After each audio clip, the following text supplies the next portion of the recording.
Hi, everybody, and welcome to this week's session of Healing from the Inside Out. I am Andra Annette, and this week I have two very special guests with me who are going to be co-hosting a lot of sessions coming up. We want to create impacts and talk about real issues, and I think these women are just the people to do that with me. So today, we're going to be diving into sex trafficking. This is something that transcends communities and borders and really socioeconomic status. So we're going to dive into that today. Please help me welcome my co-hosts, CJC Boyd and Leslie Gaudet. Hello, ladies. Hello. Hello. Thanks for having me. I'm so glad that you're going to be doing this with me. So I don't know what you like how you felt after doing this research on that, because we agreed that we were going to look into it and see how it impacted us individually and what we thought we could do to really shed more awareness. So after doing that, what were your feelings? Because this was very emotional to even watch this, to think about the women that are experiencing it, the families who are left really not knowing what happened to their children or their, parents, because women go missing, right? So women are the biggest victims is what I found. Women and children, even though men are also subject and little boys, not as much as women. Mhm. Leslie, do you want to go first? Well, for me, yeah, because this is something that's been really close to my heart for a long time, actually for about, just over 2 years now. I've been really thinking about the foster care system just because I have a lot of friends who have become foster parents who've been fostering for many years. And one of the things that I was finding, like statistics wise, that really kind of jolted me a little bit was the children who are usually diagnosed with a disability, usually, and that includes like a learning disability, are twice as likely to age out of the foster care system. So that means that they're not getting adopted by a family, which I really, that kind of shocked me, that was happening, because you know if you're looking for the perfect child, that to me, that it almost makes it feel like they just, it's like a double whammy. They're not wanted, and by the time, as soon as they turn 18, then they are, legally adults and they're off on their own. So they basically pack their stuff and they go out into the world, and that's it. And just knowing that, when you're already dealing with, these challenges in your life, and then to be just thrown out into the world, like just deal with it, that kind of really hurts my heart. So that was one of the things that really came up for me. That was really, I guess it was really sad, and it hurt me to see that. And so when you were doing that research, did you find that those types of people who age out of the system, who have the disabilities, are they're easier prey for sex trafficking and people to take advantage of them because they don't have anybody protecting them? They're just out there trying to figure it out on their own. I mean, so I would say, like, when you think of it, like I've had a lot of exposure when I was younger to children that were had disabilities, because I used to volunteer, and I can see that they would be more easily, um, you know, persuaded to do something because they're not understanding. But also as a young child too, we don't, if you don't have the ability to be able to like have these skill sets to when you get older, and then you get older and you don't have these skill sets to be able to say, like, oh, to discern whether someone is a predator or not. um to me, that is just, I guess with my research, what I'm finding is, I believe, I didn't find any research to say that they were more susceptible, but I think what's happening is anyone who's aging out of the foster care system, what I've been finding is that those who are aging out of the foster care system, being sent out into the world on their own, they're adults now, is a lot of them end up homeless. And so that makes them more susceptible, in my own opinion, to the sex trade, whether it's someone who wants them to, whether it's sex trafficking or whether it's, prostitution, these things, they have to survive. And how do they survive if if they're not given the tools out of the gate? Like here, it's like giving them a care bag, but they're not given that. Right. So I found a lot of information to really back up what you're saying. So I went a different route. I wanted to look at really who was these victims, who were the victims and what made them more susceptible. So homelessness, runaways was really big. People that are involved in addiction, sex Mhm. workers, people that are so socioeconomic, people that are less educated, or social injustices. So social injustices applies to race. It applies to people with disabilities or people that don't go with what society really considers the norm, right? So, and historical marginalization. So, I mean, all of these people were at really high risk, and sex workers too, because there's so much stigmatism that goes with that line of work, and because it's considered illegal, they're kind of isolated and they're taken out of those systems. But homelessness seems to really transcend all of it, because sex workers aren't living in big homes anywhere, none that I know of. So but they are people that live that type of lifestyle. Addiction brings people to homelessness. And then they were talking about migrants and refugees, people that are trying to escape those social impacts, right? And they also, because they expose themselves to being, illegal activities to cross the borders, that puts them at higher risk, and nobody knows where they went, but they meant to escape for a better life. They're looking for a better life, but people use that. So, and children in general are predators focus on them, because let's face it, the internet is everywhere. So they use that to bring children into these forums, and it's not monitored. You can't be with your children all the time, even if you put screens up and stuff like that. But that's what I found. So that really backs up a lot of what you're saying, Leslie. I think the thing that shocked me most is the number of predators online. Like, everybody gives their kid a phone and here's Snapchat and here's this and that and the other, but they're not really policing those forums. And, we all know from being online and talking to people all the time on social media that we don't know that we're really talking to who the person says they are. I've been scammed a few times where it's like, oh, I'm so and so and I'm a trader from here. And then it's like, when you find out they're from a third world country and, they're just like trying to make their way. So you kind of feel for them like, okay, great. You are smart enough to figure out a way to scam me out of my money, but why not be who you are and use your evil for good? Um, the thing that scares me the most, and this is really near and dear to me because I have 4 daughters, 3 sons, and I've always been like, not the helicopter parent, but overprotective and like, I need to know where you're going. You need to tell me when you get there. And I have a daughter who's 24 and travels across the country by herself to school and does all these things, and she flies by herself all the time, and I'm constantly saying you need to be aware of your surroundings. No, not everybody's out for your best interest, that type of thing. So it can happen to people that are not in the socioeconomical areas.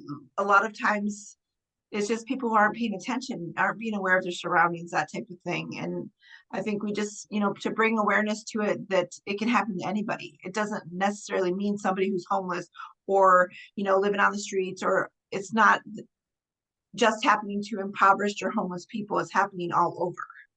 Mhm. Yeah. It only takes a few seconds for somebody to disappear. And I think that's how we really get ahead of this. So there's really, even though there's some help out there, I was really surprised that it's very limited to the people that are out there really, um, like the policing, the drug enforcement. It's really hard for them to focus in on it because it's so well hidden. It is in places online that are really hard to manage and navigate. So it's hard to control. And a lot of it isn't being reported. So they do have sources out there where people can report anonymously, hoping to bring them forward so that they can intervene and get help for people. Um, so what would you think would help bring more awareness? Because we want to bring not just awareness to what's going on, but awareness inside the communities to really change that outcome, right? To have more resources. So if poverty is an issue, then we need to have more programs in place to educate, right? To empower people through education and skills and knowledge so that they are more aware, have more community support enroll them in those reporting systems, like have hotlines, because this does transcend. This is international. This is global. So we should be talking to, there are some communities that really don't care so much. Well, I don't want to say that. Maybe that's not the right way to say it, but they don't control it or police it the way that maybe some states do. Like in some states, it's more normalized and more expected. And there's some cultural variations where it's almost accepted. So we need to change that. That certainly needs to be changed. But maybe if we do collaborate internationally and talk to other countries about what we can do, because if they're taking someone here in America, they're not winding up here in America, they're going somewhere else. If they're taking someone in Mexico, they might be taken here because the whole idea is to isolate them and take them away from what their norm is so that they can manipulate them and keep them doing what they're doing, right? Yeah. So what are your thoughts? I think for me, Yeah, no, go ahead. I was just gonna say for like the areas for like when they have like the Boys and Girls Club or the Big Brother Big Sister programs or the YMCA where people that are less socioeconomically, above and they take their kids there, they should have people in those areas to have classes and say, here's what you should be looking for. Here's, statistics about what happens. Here's how you present yourself in a way that you're not, walking home with, head down, that type of thing, because that makes you easy prey. So to have like the education inside of those types of things where parents are just dropping their kids off because they have nowhere else for them to go. Instead of being a latchkey kid, now you're at the YMCA. Let's use that time spent to educate them on ways to keep themselves safe, things to look out for, people to stay away from, that type of thing. And also the other thing I wanted to bring attention to is, there's a lot of people in like law enforcement and those type of thing that are in the bad rings of people that are doing this to preying on people that are in bad situations. So we need to bring awareness to that and have like some sort of checks and balances of who's being hired to be able to be in the protector situations with people. I'm And gonna take it at a little bit. I wanted to take it to a little bit different level where what I really want to see change is, first of all, we want to have these laws in place. We want to have protections in place. We want to have programs in place to support families, to support mental health issues and all of that. But what's happening is in our own backyard is when we need to like find the money it's our social services, it's the things that are needed the most that get axed on the financial, the financial totem pole, whatever you want to call it. So I think it's really important that we all, uh, being those of us who are being eligible to vote in this country, that we make it our mission to hold our elected officials, even at the city levels, county levels, to keep these programs in place to help with these things, because otherwise people are going to fall through the cracks. Because if there's no funding, if there are no programs, of course you're not going to have people that are going to get the help they need. You're not going to have the resources. And I think that's a part of the problem is because these programs are getting cut. There's no resources, there's no support. And it's up to us as citizens of this country to hold our elected officials responsible.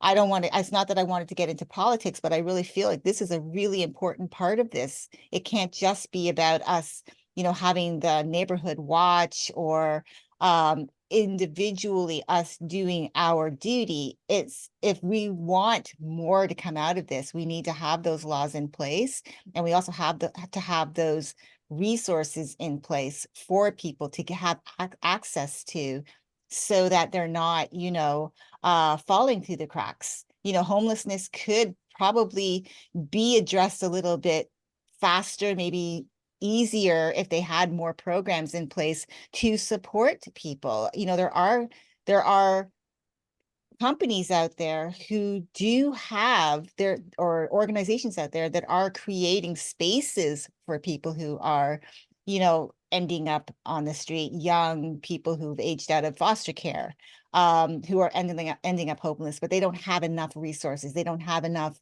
places to put them. They don't have enough people to help them. So it really does start with us there too. I just wanted to point that out. I agree. I think that legal aid in societies like that are already strapped for budget are being cut. And these are the very people that are advocating for these people. And they're already understaffed, under budgeted. So when we're advocating, we got to advocate for stricter laws, because if it's a slap on the wrist, if someone can steal your children and maybe never see the inside of a jail cell, then what's to deter them? So we need to have stronger laws in place, because people are in and out of jail now. You know, there were people that were in jail for really minor crimes and they stayed there for a really long time, and now we've gone to the other realm. So we need to find a medium, somewhere where justice is served and nobody's running in and out, because that's taxing our system too. People are dying, um, and it's bankrupting the system.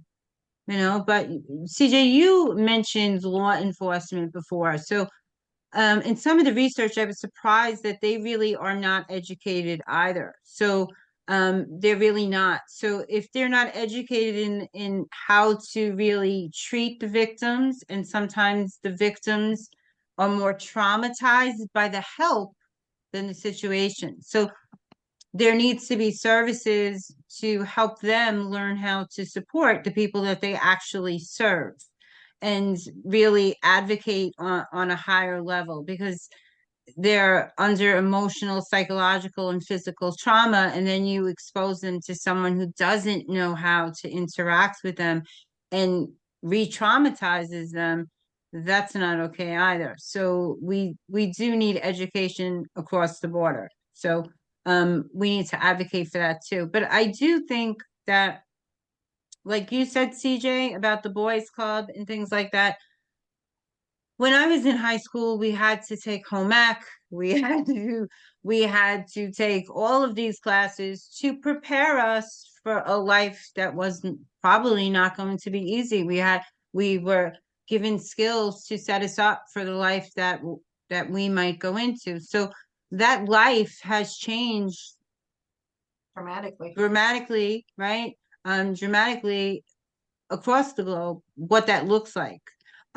Job wise, emotional wise, family wise, everything has changed, right? So we need to prepare the children too. So they're very picky about what they'll put in education and what they want. And we have all these school shootings and things like that going on, and they have drills in place for that. But these children are only in school for a certain amount of period, right? So there are a lot of these kids have free periods throughout the day. So they should be educated in how to protect themselves, because most of them aren't being driven to school and picked up, right? So there's a gap in there where they are going to be alone and they are going to be on their phones because they spend more FaceTime than Mhm. they do school time. So we do need to educate them about paying attention to their surroundings and not talking to strangers. It's okay. Hey, hi, hello, but I think too many people are too trusting, and we're not in a world that supports that anymore. Right. I think Yeah. too, one thing that I think of is in the schools, we can empower the children to be educated on these types of issues. And then in your free period, you get to mentor the little kids who we know are at higher risk to be alone, or, have crap happening at home, be able to empower the students themselves to rally together so that they're made aware of what's going on. Plus, they have the ability to mentor the littler kids so that it's kind of like coming full circle, bringing the awareness to it. I think there's a lot of people that turn a blind eye to this is even happening in the world. Didn't happen to me. It's not in my wheelhouse because I haven't experienced it personally. Mhm. It's a it's a global problem. It's a people problem. It's not it didn't happen to you because it didn't happen in your family. You don't know anybody personally that it happened to. It's everybody's children. We should be looking out for each other's children. Yeah, I agree. absolutely. I agree too. Yeah. I mean, even when you think about it, as back in my day too, I walked to school. So I had a distance to go, and I'd walk home from school. There were very rare times that my mom would drive us to school, but at that age, then I was actually, and I was in high school if my mom drove me, because I was late. But usually going to grade school, up to, grade 6, 7, 8, 9, I was walking to school. So I, back then, my mom had to trust that I would make it to school, my brothers and I, and that we'd make it home. And I would come home at lunch and then go back to school. So there were multiple times that I was out. And when you look at that statistic, just like the industry right now for the sex trade, just in the US alone, it's $150 billion industry. That's why I'm saying when you talk about the law enforcement and those agencies that are meant to protect us or to protect our children or to protect our communities, if you're cutting away at their ability to do that well, because now they can't staff, they don't have the resources to staff, so less eyes are on the people that are vulnerable. This is a real problem. And that's why I was saying it really has to start too we have to look at the people that we're electing in office, but also just holding them accountable. Like we would hold each other accountable for the things that we say and do to each other because we're close, we're friends. And so if we say we're going to do something, then we do it. Well, we want to hold them accountable as well. So yeah, it's unfortunate. I cannot imagine what it would have been like, CJ, to have the children that you have and walking to school. I know you both are moms. I'm not a mom, but I know a lot of moms and their children are important to me. And so I've always also worried about them, about their well-being and seeing what they do. And the kids also need to be educated because some of the things they're doing on the internet, especially with Instagram, the young girls posting themselves provocatively in their bathing suits, they don't know they're doing anything wrong. To them, it's just a normal thing, but we need to be able to educate. And so it's finding a way, like you were saying, getting it in the school systems to talk to the kids like, hey, these could have repercussions for you because we live in a different world than what your parents and your grandparents lived in. This is not the same world. There is more dangers out there, and people are becoming more savvy at how they can get access to you. Yeah.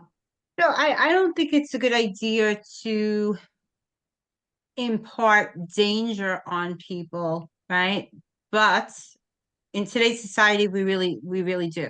Like, we don't want to, make a child afraid and looking Mhm. around every corner, because Right. then they could run into the car in front of them, right? I think we had spoken about this before, but in today's society, we do, because I think that too many people are walking around with the attitude that it can happen to them. Mhm. Like the person who never takes care of themselves, they never take care of their health, and then they're surprised when they get sick. Well, why? You know? So, I mean, that is with everything and anything, and a lot of people think it can happen to them. I mean, I remember hearing a story on the news where she wasn't even a young girl. She was in her 20s, maybe 24, 25, and she went on vacation and just disappeared. And nobody could explain it to her. I was listening to the news recently where they're suggesting that you don't go to certain countries because the crime rate is really high, and those type of things are prevalent there. So I'm not an advocate watcher of the news, but when I hear things like that, it makes me, really stand up a little bit and say, okay, maybe I should heed that warning too.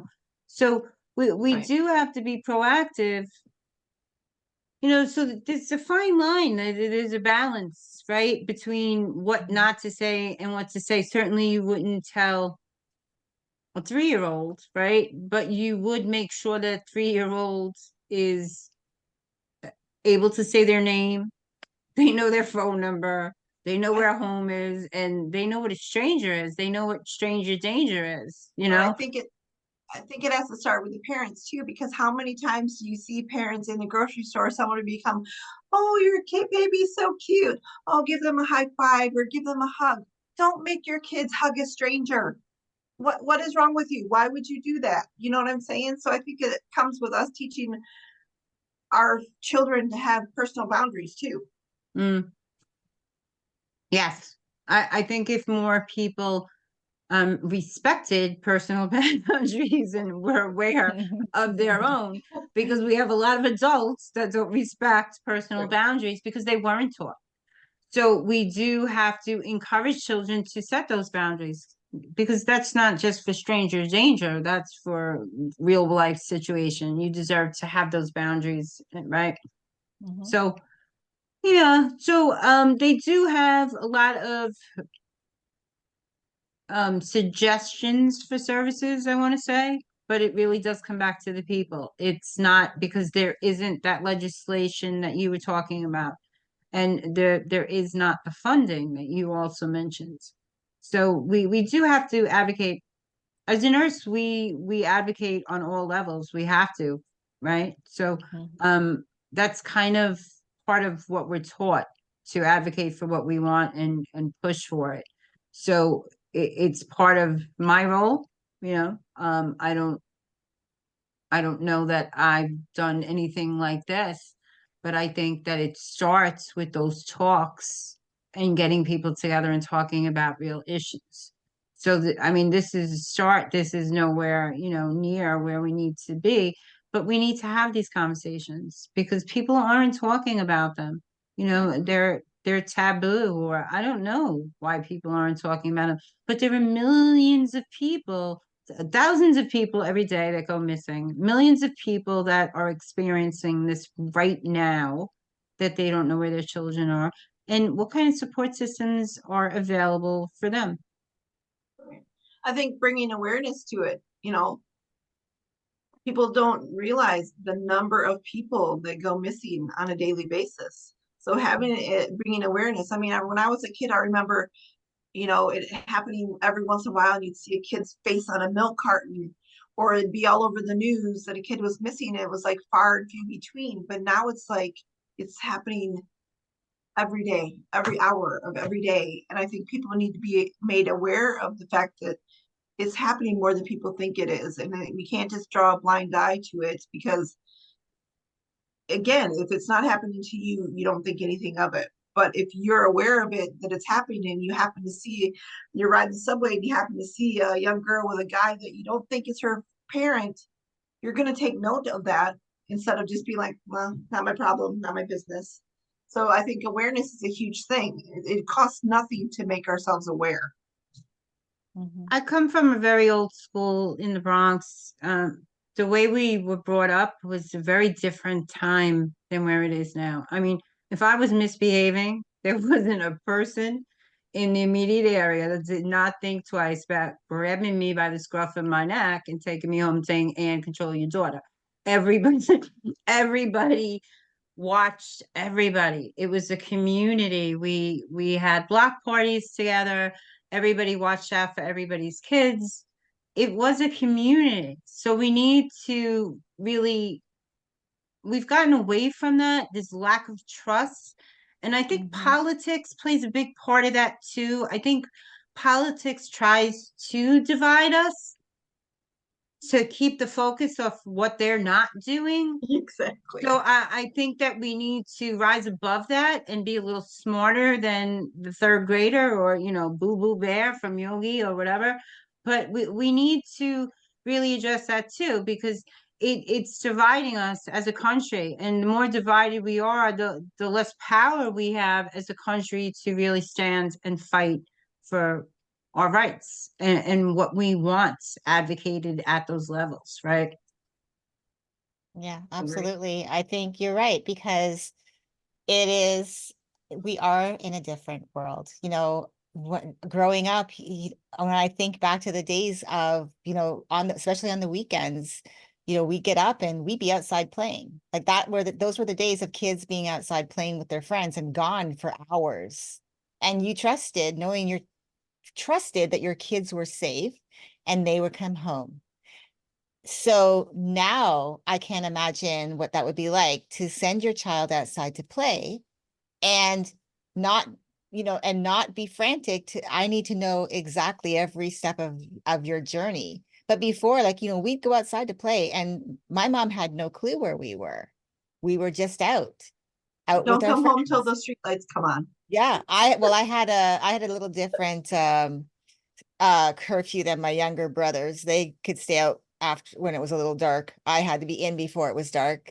That was because I was a girl. But I was older, which was it made no sense to me, but I didn't question it. I did what my mom said.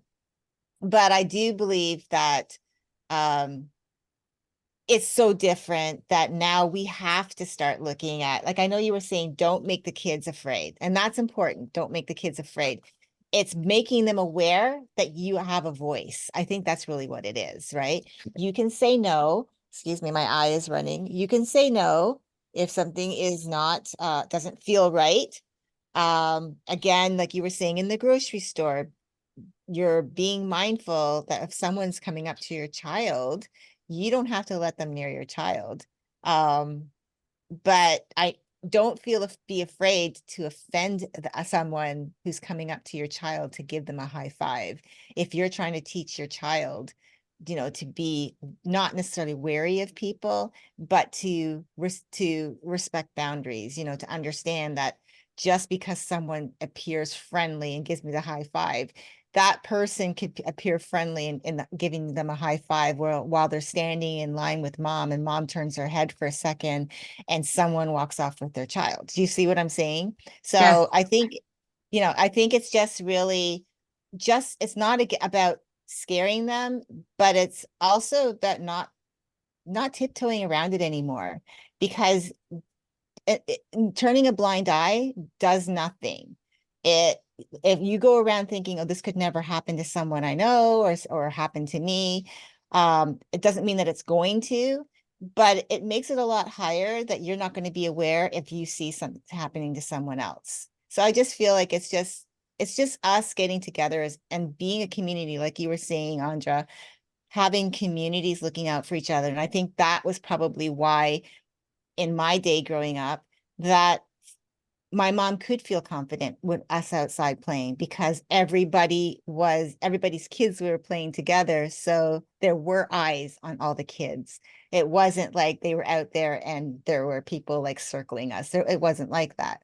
So I think that's what I would start with is just teaching them, giving them the awareness to find their own voice, like to be able to speak up if they don't agree with something, to be able to say that, to say no, and not be afraid to say no, because adults can be very persuasive, especially if you're a child and you think that they're right and you're wrong, because they'll tell you you'll get in trouble if you don't do something. Just teaching your children to understand that if it doesn't feel right, then, speak up, no matter how old they are. And teaching them that there's safety in numbers, that the Mhm. children today shouldn't be traveling alone, you Yeah. know? And age is really not a factor here. So we need to let them know that too, that because just because you're an adult doesn't mean you're safe. Right. Because so we need to impart that too, because there's Mhm. a lot of people that are hurting people within their family. Last week we had gotten together and we were talking about that, how alarming it was that a lot of these things are happening in families selling their very own children.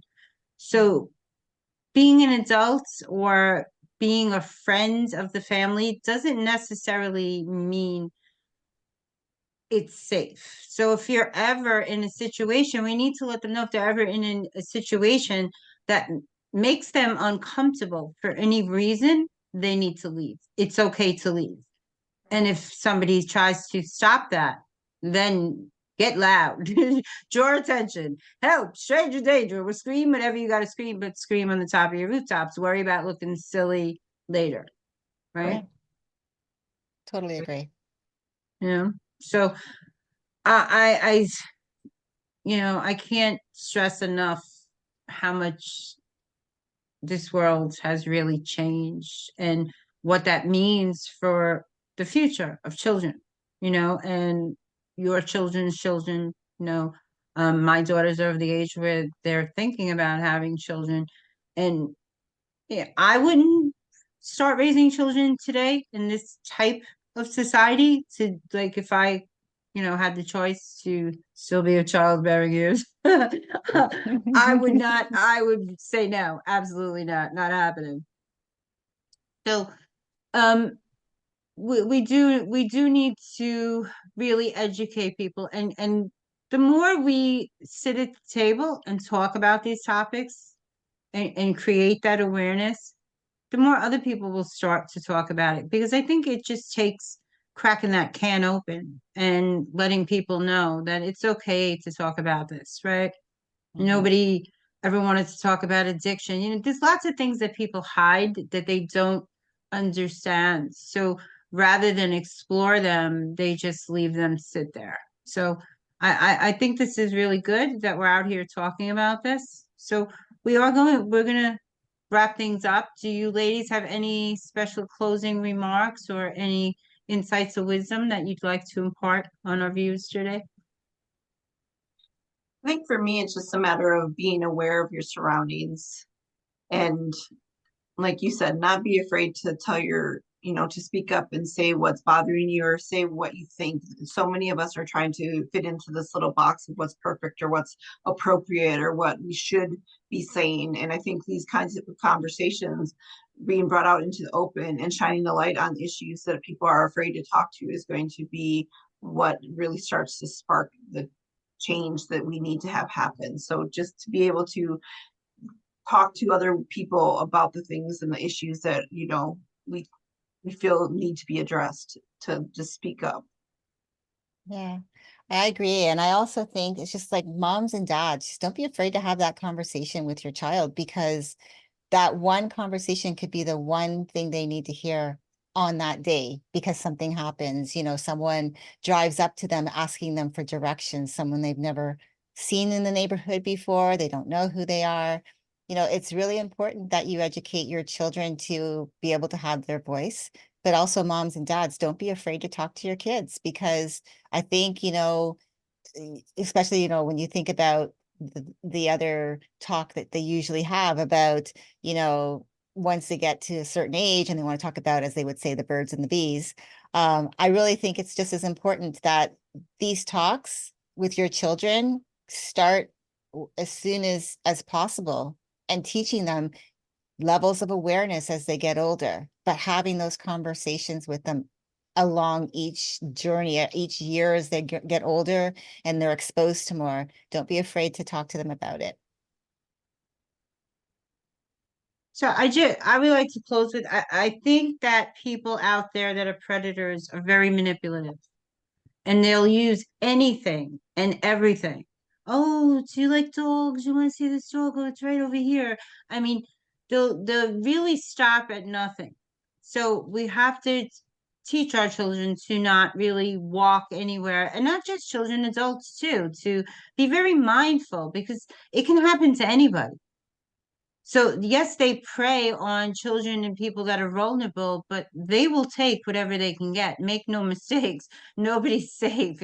If they need to fill a quota, they will. And we are that quota. The people are that quota, you know. So human trafficking or sex trafficking is no different from anything else. We're considered the products and services, and they will stop at nothing to fill their quotas. So we do need to raise awareness. So, guys, I want to thank you all so much for tuning in with myself and my co-host, CJC Board, and again, Leslie Gaudet. And thank you for really watching and tuning in. Have a good night.